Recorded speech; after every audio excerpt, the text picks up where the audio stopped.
The Saturday after Thanksgiving held two promises this year: CSX's startup after its holiday hiatus and some perfect Florida fall weather. I didn't want to miss either.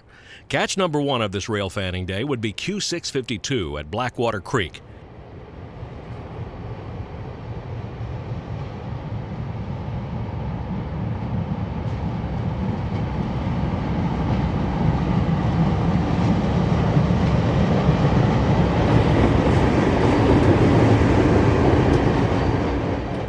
He seemed to be dragging his feet, running less than 30 miles per hour, but I realized it was probably account the bridge construction here. Blackwater Creek is a wash-through on the CSX S line between Zephyr Hills and Plant City, Florida. For decades, Seaboard Airline trains forded the creek on this wooden trestle. This is the way it looked in March of 2009. Kind of amazing when you think about it. Well into the 21st century, creosote timber was still supporting freight trains across water. But this year, CSX began an upgrade to Blackwater Creek with concrete, steel I-beams, and new timbers under the track. We left Blackwater Creek for points north. One of life's absolutes is that if you're chasing a train or trying to get ahead of a train or trying to meet a train, there will always be some guy driving too slow in front of you on a two-lane road with a double line. Mr. Slowpoke turned off in time for us to catch 652 again at Lake Panisofsky.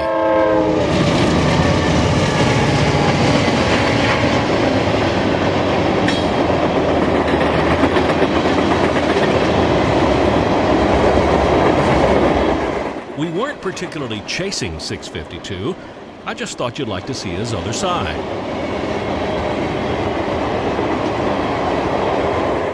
I met up with Travis Taylor in Wildwood. Travis came over from his home in DeLand. We both wanted to see the new construction in Ocala, so we beat it up there. Soon enough, around the bend from the north comes K789. First time for me seeing a train on this new Track 1, formed from the connection of Ocala siding to the north and Singletary siding here at the station.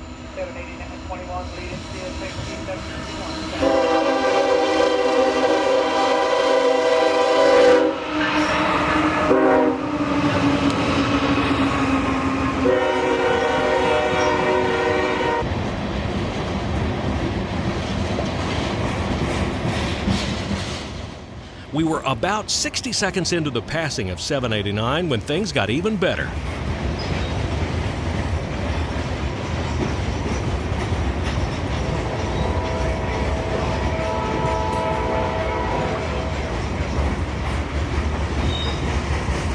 From the south, it was L228, an alternate auto rack train, likely running makeup work from the Thanksgiving break, coming out of Winston, Florida. The standard cab Dash 8 was a bonus for me.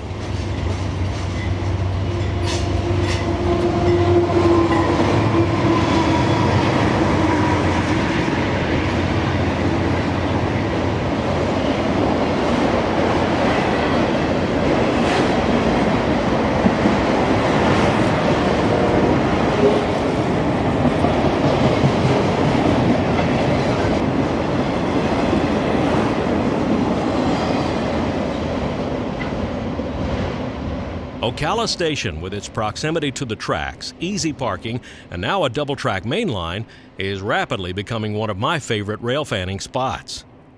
Liz and I had lunch at Dee Dee's Hot Dogs, housed in the old Seaboard Freight House.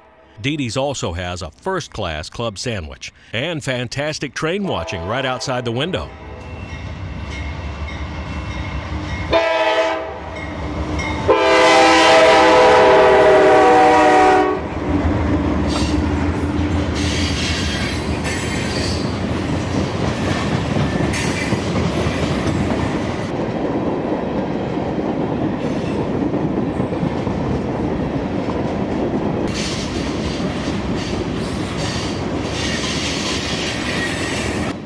We also met Bob Anderson, a recent Ocala transplant from the Michigan Upper Peninsula. You guys on Florida Railroading know him as RCA.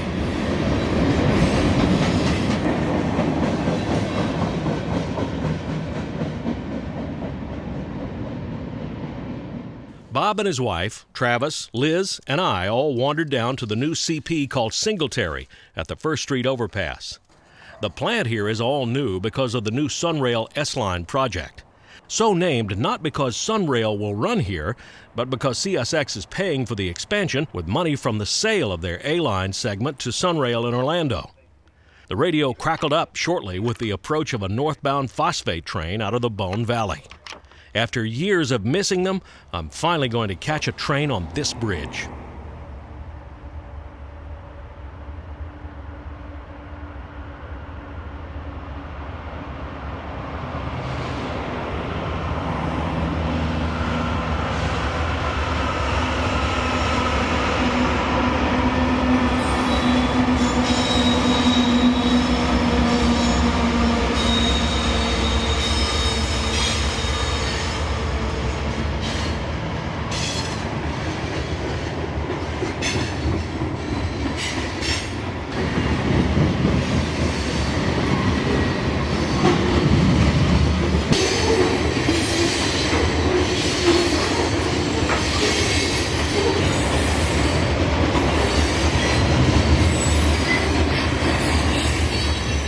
We said goodbye to Travis and Bob and his wife and scouted out another Ocala landmark. Barely 1,000 feet to the southeast is the newer 4-lane viaduct over US 441. The locals call this Pine Avenue. The single-track overpass was built when the new US 441 was 4-laned. I say new, it was probably 60 years ago. But it's still serving trains like Q613 coming south.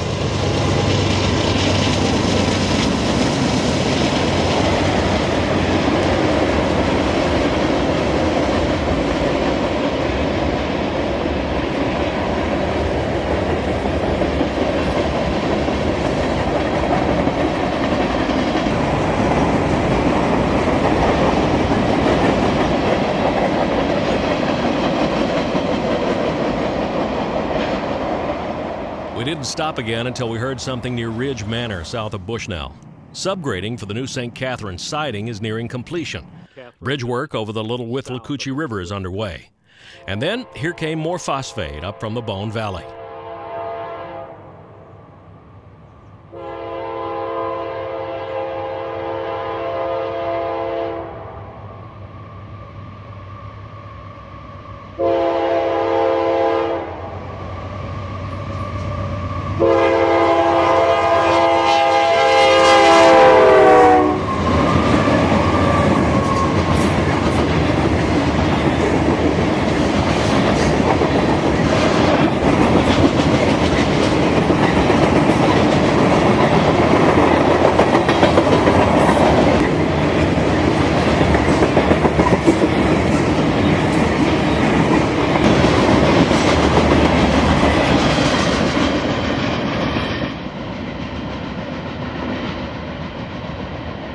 We pushed on south until I heard conductor chatter on the radio at Lacoochee.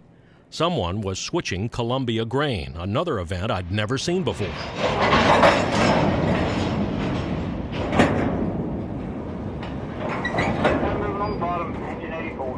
When we pulled up, the grain train was shoving back into the spur, apparently to couple up empties.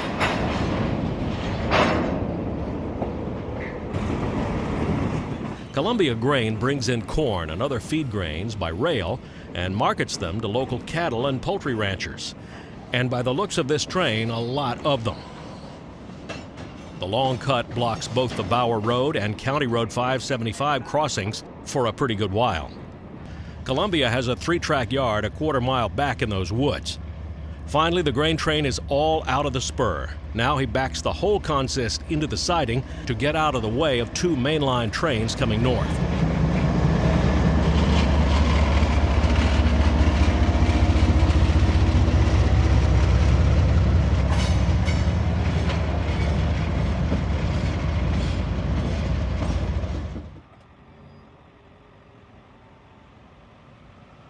The clear-up momentarily allows road traffic to cross the 2 blocked roads.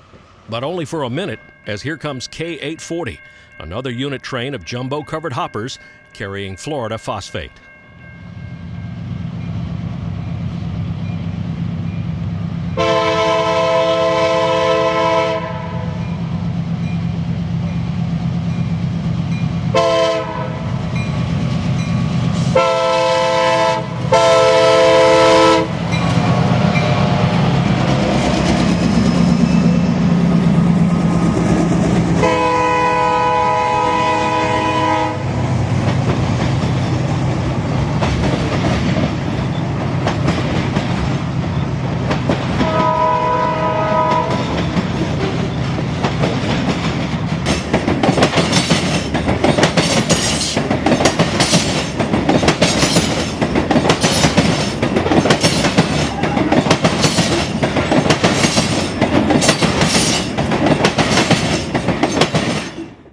Only moments pass until the Winter Haven ethanol train arrives, K476, empty ethanol tanks headed north.